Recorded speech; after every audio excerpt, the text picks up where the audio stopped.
जय हिंद दोस्तों। एक तरफ ट्रंप का टैरिफ सिस्टम दुनिया की अर्थव्यवस्था पर एक तलवार की तरह लटका हुआ था, जिसने न सिर्फ चीन बल्कि भारत, यूरोप और कई एशियाई देशों के सांसें भी थामने पर मजबूर कर दिया था। हर देश की धड़कनें बढ़ी हुई थीं, क्योंकि अमेरिकी बाजार में प्रवेश का रास्ता अब पहले जैसा आसान नहीं रहा था। हर एक्सपोर्ट पर भारी भरकम टैरिफ ठोककर ट्रंप ने मानो यह संदेश दिया था कि अमेरिका अब अपने हितों से ऊपर किसी और की अर्थव्यवस्था को पनपने नहीं देगा। यह कदम वैश्विक व्यापार को हिला देने वाला था। स्टील से लेकर टेक्नोलॉजी और फार्मा से लेकर एग्रो प्रोडक्ट्स तक हर जगह निर्यातक देश अमेरिका की दीवार से टकरा रहे थे। लेकिन इसी बीच एक दूसरी दिशा में दुनिया का ध्यान रूस यूक्रेन युद्ध पर टिका हुआ था, जहां तोपों की आवाजें वैश्विक राजनीति के समीकरण बदल रही थीं। ऊर्जा आपूर्ति, हथियारों की दौड़ और कूटनीतिक जोड़ तोड़ ने दुनिया के हर कोने को इस जंग से जोड़ दिया था। यूरोप गैस पाइपलाइनों के सहारे रूस पर निर्भर था, तो अमेरिका यूक्रेन को सैन्य मदद देकर अपनी पकड़ मजबूत कर रहा था। इस बीच भारत ने चुपचाप ऐसी चाल चली जिसने ट्रंप तक को झुकने पर मजबूर कर दिया। भारत, जो पारंपरिक रूप से संतुलन साधने वाली विदेश नीति के लिए जाना जाता है, ने टैरिफ के मुद्दे पर वॉशिंगटन को सीधी चुनौती दी। नई दिल्ली ने साफ संकेत दिए कि यदि अमेरिकी बाजार में भारतीय सामानों को रोका गया तो भारत भी अमेरिकी आयातित वस्तुओं पर वैसा ही बोझ डालेगा। ट्रंप की कठोर शैली के सामने यह भारत की दृढ़ता थी, जिसने एक नई कहानी लिख दी।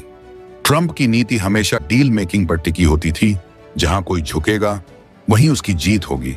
लेकिन भारत ने जिस तरह ऊर्जा सुरक्षा के लिए रूस से तेल खरीदना जारी रखा और साथ ही अमेरिका को यह एहसास दिलाया कि एशिया के सबसे बड़े लोकतंत्र को नजरअंदाज करना संभव नहीं, उसने समीकरण बदल दिए। अचानक वॉशिंगटन के गलियारों में चर्चा होने लगी कि भारत को साथ लिए बिना न तो इंडो पैसिफिक की रणनीति सफल हो सकती है और न ही चीन को घेरा जा सकता है। यूरोप की निगाहें भी इस टकराव पर टिकी थीं, क्योंकि यूरोप के लिए भारत एक ऐसा बाजार और साझेदार था जो चीन का विकल्प बन सकता था। वहीं अमेरिका के भीतर भी उद्योगपति और लॉबिस्ट ट्रंप पर दबाव डालने लगे कि भारत पर टैरिफ हटाए जाएं, वरना दोनों देशों के बीच व्यापारिक युद्ध वैश्विक सप्लाई चेन को और बिगाड़ देगा।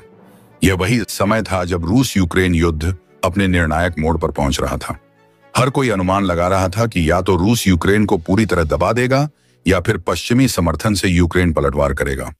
इसी तनाव के बीच भारत की स्थिति और महत्वपूर्ण हो गई थी, क्योंकि भारत रूस से ऊर्जा खरीदते हुए भी अमेरिका और यूरोप से रिश्ते मजबूत कर रहा था। एक तरफ गोलियों और मिसाइलों की आवाज थी तो दूसरी तरफ टैरिफ और व्यापार युद्ध की गूंज। और इन दोनों के बीच भारत वह संतुलनकारी शक्ति बन गया जिस पर नजरें टिकी थीं। जब खबर आई कि ट्रंप भारत पर लगाए गए टैरिफ को हटाने के लिए राजी हो गए हैं, तो वॉशिंगटन से लेकर ब्रुसेल्स तक हलचल मच गई। यह केवल एक व्यापारिक समझौता नहीं था, बल्कि एक संकेत था कि भारत अब वैश्विक शक्ति संतुलन में निर्णायक भूमिका निभा रहा है। सवाल यह था कि क्या यह भारत की कूटनीतिक जीत है या फिर अमेरिका की रणनीतिक मजबूरी। दुनिया इस रहस्य को सुलझाने की कोशिश में लगी थी, लेकिन असल खेल पर्दे के पीछे चल रहा था। भारत ने इस पूरे घटनाक्रम में न सिर्फ अपने आर्थिक हित सुरक्षित किए, बल्कि दुनिया को यह दिखा दिया कि वह केवल दर्शक नहीं कि निर्णायक खिलाड़ी है। यूरोप चिंतित था कि अगर भारत रूस से निकटता बनाए रखता है तो उसके ऊर्जा संकट गहरे हो जाएंगे, जबकि अमेरिका जानता था कि भारत को साथ रखे बिना एशियाई संतुलन असंभव है। यही वह सस्पेंस था जिसने दुनिया को बांधे रखा।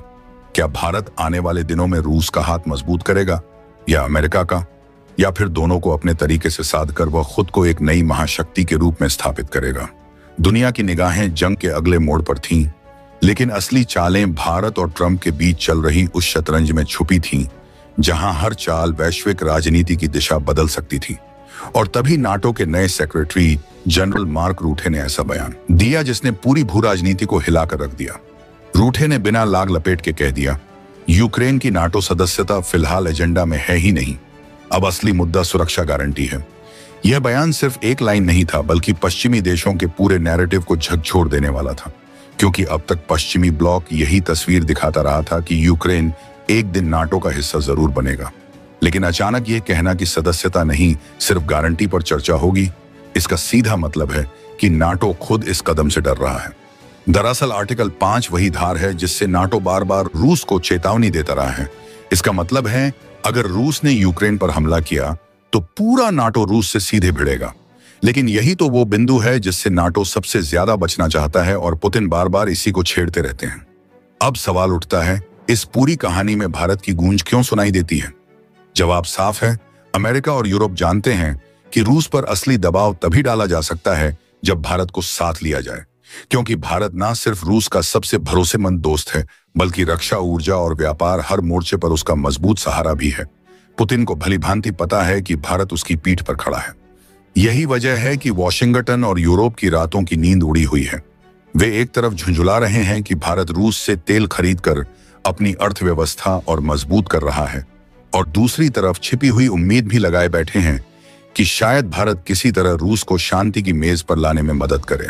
यानी तस्वीर साफ है, नाटो और अमेरिका के लिए यूक्रेन युद्ध अब सिर्फ रूस की चुनौती नहीं रहा, बल्कि भारत की भूमिका ही निर्णायक बन गई है।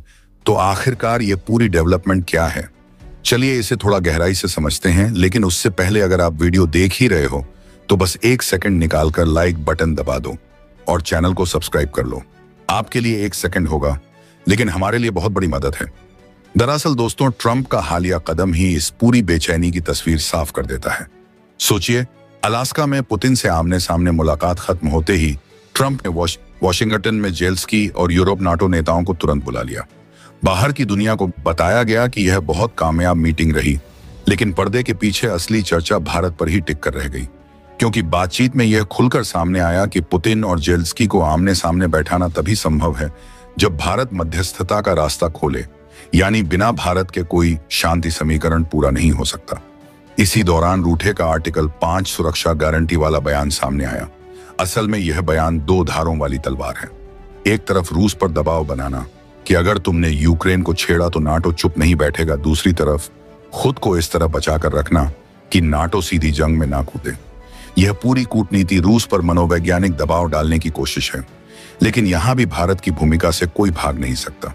अमेरिका और यूरोप समझते हैं कि रूस की असली आर्थिक ताकत ऊर्जा व्यापार है, और उस व्यापार का सबसे बड़ा सहारा भारत जैसे देश हैं। यानी रूस पर चोट तभी लगेगी जब भारत पीछे हटे। मगर भारत साफ कर चुका है कि वह अपने राष्ट्रीय हितों से कभी समझौता नहीं करेगा। भारत की यही दृढ़ पश्चिम को सबसे ज्यादा खटक रही है। हर दिन अमेरिकी मीडिया में यही सवाल गूंजता है, भारत अब भी रूस से इतना तेल क्यों खरीद रहा है? यूरोपीय नेताओं की बातचीत में भी यह कसक छिपी रहती है कि भारत हमारी बात क्यों नहीं सुन रहा। इसीलिए जब भी ट्रंप या रूठे जैसे नेता बयान देते हैं, उनके शब्दों में कहीं ना कहीं भारत के प्रति जलन झलक ही जाती है। अब अगर नजर डालें यूक्रेन पर, तो उसका संविधान साफ कहता है कि नाटो सदस्यता उसकी सबसे बड़ी रणनीतिक प्राथमिकता है। लेकिन जब नाटो का शीर्ष नेतृत्व ही कहने लगे कि सदस्यता एजेंडे में ही नहीं, तो कीव के लिए यह एक बड़ा झटका है। फिर भी यूक्रेन उम्मीद लगाए बैठा है कि किसी न किसी तरह पश्चिमी गारंटी उसकी संप्रभुता की ढाल बनेगी। मगर असलियत यह है कि नाटो सीधे रूस से भिड़ने का साहस नहीं दिखा पा रहा, इसलिए उन्होंने आर्टिकल 5 जैसी गारंटी का नया फार्मूला निकाला है। पर सवाल यही है, क्या यह गारंटी उतनी मजबूत होगी जितनी दिखाई जा रही है? क्योंकि रूस का रुख पहले ही साफ है। पुतिन कह चुके हैं कि यूक्रेन की नाटो सदस्यता हमारी रेड लाइन है। अगर अब नाटो गारंटी की कोशिश करेगा तो रूस इसे सीधी दखल अंदाजी मानेगा और प्रतिक्रिया बेहद सख्त हो सकती है। दोस्तों, पूरी तस्वीर यहीं से दिलचस्प हो जाती है, क्योंकि अब मैदान में भारत का नाम गूंज रहा है। रूस को भरोसा है कि भारत कभी उसकी पीठ में छुरा नहीं घोंपेगा। वहीं पश्चिमी देश उम्मीद लगाए बैठे हैं कि शायद भारत किसी दिन रूस पर दबाव बनाए, और यही कारण है कि भारत अचानक इस जंग का गेम चेंजर बन गया है। भारत की विदेश नीति की असली ताकत यही है कि वह किसी एक खेमे में बंद कर नहीं चलता। एक ओर रूस से सस्ता तेल लेकर अपनी अर्थव्यवस्था और जनता को राहत देता है, तो दूसरी ओर अमेरिका और यूरोप के साथ तकनीक, व्यापार और रक्षा सहयोग में भी बराबरी से जुड़ा रहता है। यही बैलेंस पश्चिम को सबसे ज्यादा खटकता है। यूरोप और अमेरिका के कई नेता मानते हैं कि भारत का बढ़ता कद उनकी पूरी रणनीति को हिला रहा है। इसीलिए कभी उनके बयानों में जलन दिखती है और कभी उम्मीद। यहां तक कि व्हाइट हाउस की गुप्त चर्चाओं में भी बार बार भारत का नाम लिया गया। सवाल साफ था, अगर भारत रूस पर दबाव नहीं डालेगा तो पुतिन क्यों झुकेंगे? और दूसरी ओर यह भी कहा गया कि अगर भारत मध्यस्थता में आगे आता है तो शायद रूस पहली बार बातचीत को गंभीरता से ले। यानी पश्चिम की सोच भारत को लेकर दो हिस्सों में बंटी हुई है। एक तरफ शिकायत दूसरी तरफ आशा और भारत के लिए यही एक सुनहरा अवसर भी है। चाहे तो खुद को एक ऐसी वैश्विक शक्ति के रूप में स्थापित कर सकता है जो दुनिया की सबसे बड़ी जंग को शांत कराने में निर्णायक भूमिका निभाए। लेकिन भारत बार बार यह साफ कर चुका है कि उसकी विदेश नीति किसी दबाव से नहीं बल्कि अपने राष्ट्रीय हितों से तय होती है। यही स्वतंत्र रवैया पश्चिमी ताकतों को बेचैन कर देता है। अब सवाल यह है, क्या नाटो वास्तव में यूक्रेन को आर्टिकल 5 जैसी कोई गारंटी देगा? अगर देता है तो रूस की प्रतिक्रिया कितनी विस्फोटक होगी? और सबसे बड़ा सवाल, क्या भारत इस संघर्ष में निर्णायक भूमिका निभाएगा या फिर सिर्फ अपने हितों तक सीमित रहेगा? जवाब आसान नहीं, लेकिन इतना तो तय है कि यह जंग अब केवल रूस और यूक्रेन की नहीं रह गई। यह अमेरिका, यूरोप, नाटो और अब भारत की भू राजनीतिक रणनीति का हिस्सा बन चुकी है और भारत का बढ़ता कद पश्चिम के दिलों की धड़कनें बढ़ा रहा है। आज की अंतर्राष्ट्रीय राजनीति का नक्शा देखो तो हर तीर एक ही दिशा में जा रहा है। भारत की ओर ट्रंप पुतिन से मिले, जेलेंस्की से बातचीत की, यूरोप के नेताओं को टेबल पर बैठाया, लेकिन इन सब मुलाकातों के बीच जिस नाम की गूंज सबसे ज्यादा थी वो था भारत। चाहे गारंटी देने की बात टूटे ने कही हो या ट्रंप ने मीटिंग की तारीफ की हो, असलियत यही है कि बिना भारत को इस खेल में गिनती में लिए पूरी रणनीति अधूरी है। अमेरिका और यूरोप दोनों की हालत यह है कि भारत उन्हें एक साथ आशा भी देता है और असुरक्षा भी।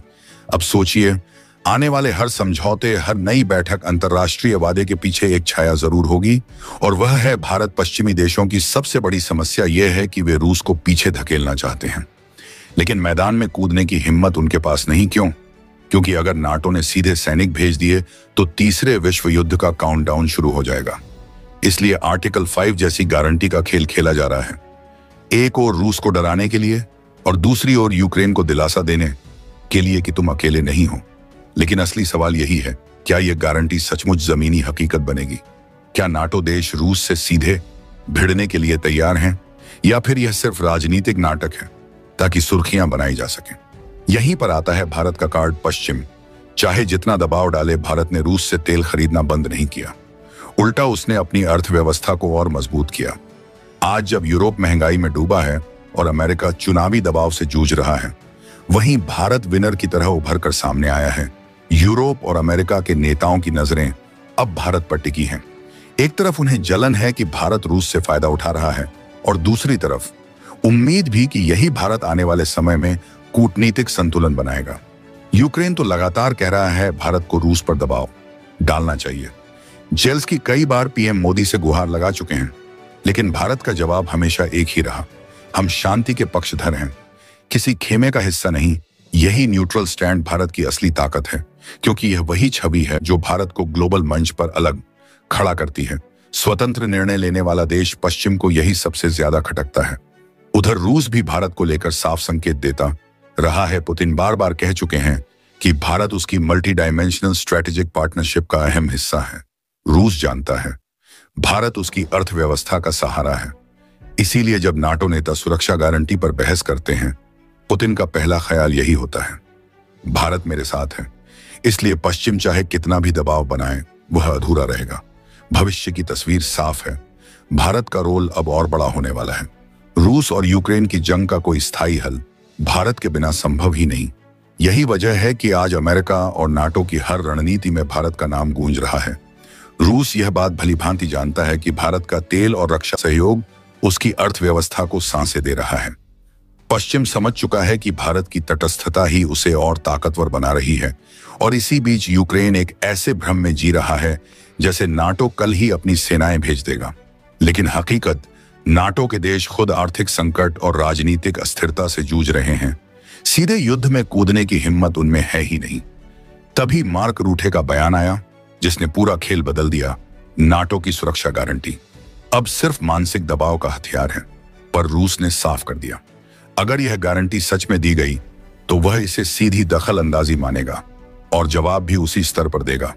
यानी अब हर नया कदम युद्ध को और तेज करने वाला है। यहीं पर भारत का रोल सबसे अहम बनता है, क्योंकि पुतिन जानते हैं भारत के बिना पश्चिम का दबाव अधूरा है, और पश्चिम मान चुका है भारत के बिना पुतिन झुकेगा ही नहीं। इसलिए व्हाइट हाउस से लेकर यूरोपीय संसद तक एक ही सवाल गूंज रहा है, भारत आखिर किस तरफ झुकेगा? लेकिन भारत ने अब तक किसी दुविधा को जगह ही नहीं दी। उसने साफ कहा है, विदेश नीति हमारी स्वतंत्र है, किसी दबाव में आकर हम चुभती हैं और रूस को सुकून देती है। इसके अलावा जरा आज की स्थिति तो देखिए। यूरोप महंगाई, ऊर्जा संकट और राजनीतिक अस्थिरता से जूझ रहा है। अमेरिका चुनावी हलचल और घरेलू मतभेदों में उलझा हुआ है। इसके उलट भारत एक स्थिर और मजबूत खिलाड़ी की तरह खड़ा है। रूस से सस्ता तेल लेकर जनता को राहत दी तकनीक और निवेश से पश्चिमी कंपनियों को आकर्षित किया।